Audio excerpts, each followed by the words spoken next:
ये है accidentally Miao on you part 4। Episode के स्टार्टिंग में हम देखते हैं कि जब जी चेंग ऑफिस में आता है वो नोटिस करता है कि वहाँ पर जॉल्टियान नहीं था। फिर जॉल्टियान जी चेंग के पास आकर बोलती है कि मैं खाना लेकर आ गई हूँ। जी चेंग बोलता है कि अभी भी ब्रेकफास्ट करने में बहुत टाइम है, मैं इतनी जल्दी नहीं खाता हूँ। और तुम्हें इतनी सुबह सुबह जाने की क्या ज़रूरत थी, तुम तो रेस्ट कर सकती थी। जॉल्टियान बोलती है कि सभी एम्प्लॉयज़ बहुत ही टायर्ड थे तो मुझे लगा कि उनके लिए खाना ले आती हूँ। जी चेंग जॉल्टियान को अपने केबिन में बुलाता है और बोलता है कि शाओई का सारा वेकेशन प्लान कैंसिल कर दो। यह सुनकर शोतियान बोलती है कि क्या क्या उन्होंने शाओई को सिलेक्ट कर लिया है। जीचेन हाँ बोलता है। शोतियान बहुत खुश हो जाती है और फिर वो शाओई को कॉल करती है पर शाओई कॉल नहीं उठाता है। उसके बाद केविन आकर वहाँ पर बोलता है कि एक बहुत ही बुरी न्यूज़ है। वो बोलता है कि सेम बुक शाओई के पहले किसी और ने पब्लिश कर दिया है, इसलिए सभी शाओई को चीटर समझ रहे हैं। उसके बाद शोतियान और जीचेंग शाओई के घर जाते हैं पर वहाँ पर बहुत सारे रिपोर्टर्स थे। अब ये देखकर जीचेंग शोतियान को मना करता है कार से निकलने के लिए। वो बोलता है कि रिपोर्टर्स मुझे भी पहचानते हैं। शोतियान बोलती है कि क्या तुम कोई सेलिब्रिटी हो कि तुम्हें वो पहचान लेंगे। जीचेंग बोलता है कि मैं उसका एजेंट हूँ तो सभी मुझे भी जानते हैं। फिर वो दोनों दूसरे रास्ते से अंदर घुस जाते हैं। फिर वो दोनों उसके घर में घुस जाते हैं। अब फिर वो दोनों शाओई को बुलाते हैं पर शाओई रिस्पॉन्ड नहीं कर रहा था। अब फिर वॉशरूम से आवाज़ें आ रही थी इसलिए वो दोनों वॉशरूम की तरफ चले जाते हैं। तभी जीचेंग जाकर कर्टेन्स खोल देता है और जतियान अपनी आंखें बंद कर लेती है क्योंकि शाओई बाथटब में बैठा था। जीचेंग आकर बोलता है कि तुम कर क्या रहे हो, अगर तुम ऐसे ही बैठे रहे तो कुछ भी नहीं सॉल्व होगा। फिर वो उससे एक टॉवल देता है और बोलता है कि तुम बाहर आओ। फिर शावी बोलता है कि जब मैं बुक लिख रहा था तब मेरे दिमाग में कुछ भी नहीं आ रहा था, इसलिए उसी ने मुझे कुछ मटेरियल्स दिया था और उसने बोला था कि उसने इन सब का कॉपीराइट खरीदा हुआ है तो मैं इसे यूज़ कर सकता हूँ, पर मुझे नहीं पता था कि इतना बड़ा प्रॉब्लम हो जाएगा। फिर वो दोनों सोचते हैं कि अब शावी को कैसे बाहर निकाला जाए। उसके बाद शाओतियान को एक आइडिया आता है। वो दोनों शाओई को एक बड़े से लगेज में ले जाते हैं। अब जी चेंग उस बैग को नहीं उठा पा रहा था। फिर शाओतियान उस बैग को उठाकर रख देती है। ये देखकर जी चेंग सोचता है कि ये तो बहुत ही पावरफुल है। अब वो दोनों शाओई को एक लड़के के घर में ड्रॉप कर देते हैं। फिर शाओतियान और जी चेंग वापस जा रहे थे पर रास्ते में उनकी एक कार खराब हो जाती है। अब फ़ोन में कोई सिग्नल भी नहीं था कि वो दोनों फ़ोन करके हेल्प मांग सके। पर फिर शाओतियान बोलती है कि मैं दौड़ के घर चली जाऊंगी क्योंकि ये मेरे लिए उतना भी मुश्किल काम नहीं है। फिर शाओतियान वहाँ से दौड़ कर चली जाती है। अब जी चेंग सोचता है कि ये मुझे अकेले कैसे छोड़कर जा सकती है, पर फिर कुछ टाइम बाद वो देखता है कि शाओतियान हेल्प लेकर आई है। शाओतियान वहाँ पर आकर बोलती है कि क्या तुम्हें अकेला फील नहीं हो रहा था जब मैं तुम्हें छोड़कर चली गई।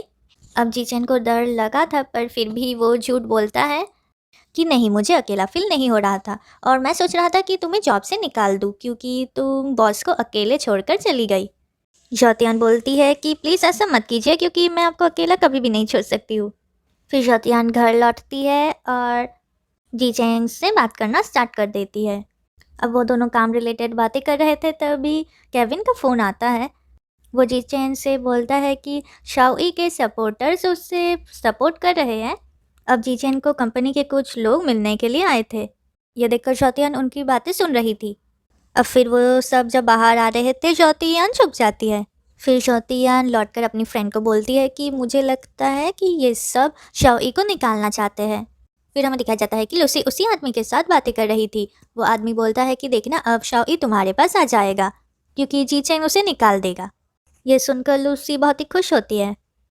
अब शाओई और दोनों एम्प्लॉयज सोच रहे थे कि कैसे शाओई को बचाया जाए, पर तभी जी चैन आकर बोलता है कि तुम सबको शाओई के बारे में सोचने की ज़रूरत नहीं है। फिर उसके फ्रेंड्स जी चैन के डर से वहाँ से चले जाते हैं। फिर जी चैन को बहुत ही टायर्ड लग रहा था। उसके बाद उसे याद आता है कि चूचू के ओनर मतलब जाओतियान ने उससे बोला था कि अगर तुम उल्टा होकर सिटी लाइट्स को देखोगे तो तुम्हें बहुत अच्छा लगेगा।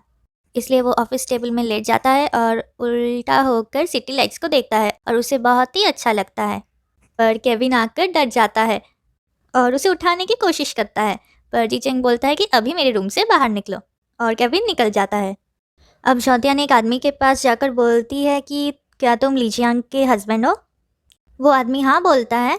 फिर शौतियान बोलती है कि क्या तुम प्लीज़ तुम्हारी वाइफ से मेरी कांटेक्ट कर दोगे। पर वो आदमी मना करता है और बोलता है कि नहीं, मैं उससे कांटेक्ट नहीं कर सकता हूँ। अब जॉतियान बोलती है कि मैं शिंगी कंपनी से आई हूँ और तुमने ही लूसी को कॉपीराइट मटेरियल दिया था ना? वो बोलते हैं कि हाँ, हमने ही दिया था, पर हमें नहीं लगा था कि इतना प्रॉब्लम हो जाएगा। फिर जॉतियान बोलती है कि अगर तुमने मेरी हेल्प नहीं किया तो मैं सबको सब कुछ बता दूंगी। और फिर वो उसे धमकियाँ देती है और फिर वो उसे ब्लैकमेल करती है। अब जीचन शाओई के पास आकर बोलता है कि कल एक मीटिंग है और तुम्हें सब कुछ एक्सप्लेन करना पड़ेगा। फिर जॉतियान अपने फ्रेंड के पास आकर बोलती है कि मैंने एक लड़के को ढूंढ लिया है जो शाओई के इनोसेंस को प्रूव करेगा। फिर वो लड़की खुश हो जाती है। अब जॉतियान जीचेंग के पास आकर भी बोलती है कि मैं आपकी मदद करना चाहती हूँ। पर जीचेंग बोलता है कि मैंने तुमसे कहा था कि मुझे तुम्हारी हेल्प नहीं चाहिए और तुम जाकर अपना काम करो।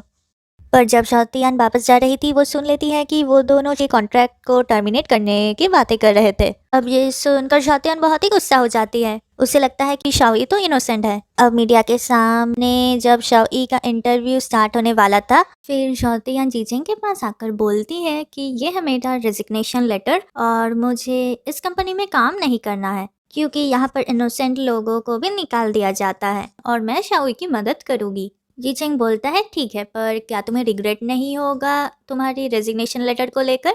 शाओतियान बोलता है कि नहीं, मुझे कोई भी रिग्रेट नहीं होगा और अगर मुझे रिग्रेट हुआ तो मैं एक डॉग की तरह भौंकूंगी। अब दूसरी तरफ हमें दिखा जाता है कि लूसी जाओई के पास आकर बोलती है कि तुम जीचेंग की कंपनी छोड़ के मेरी कंपनी आ जाओ और मैं तुम्हारे लिए रेजिग्नेशन लेटर भी लिख कर आई हूँ, तुम्हें सिर्फ ये जीचेंग को देना पड़ेगा और तुम चिंता मत करो, मैं सब कुछ संभाल लूंगी। अब ये सुनकर शाओई खुश होता है और ये एपिसोड इतना ही था। मिलते हैं नेक्स्ट वीडियो में।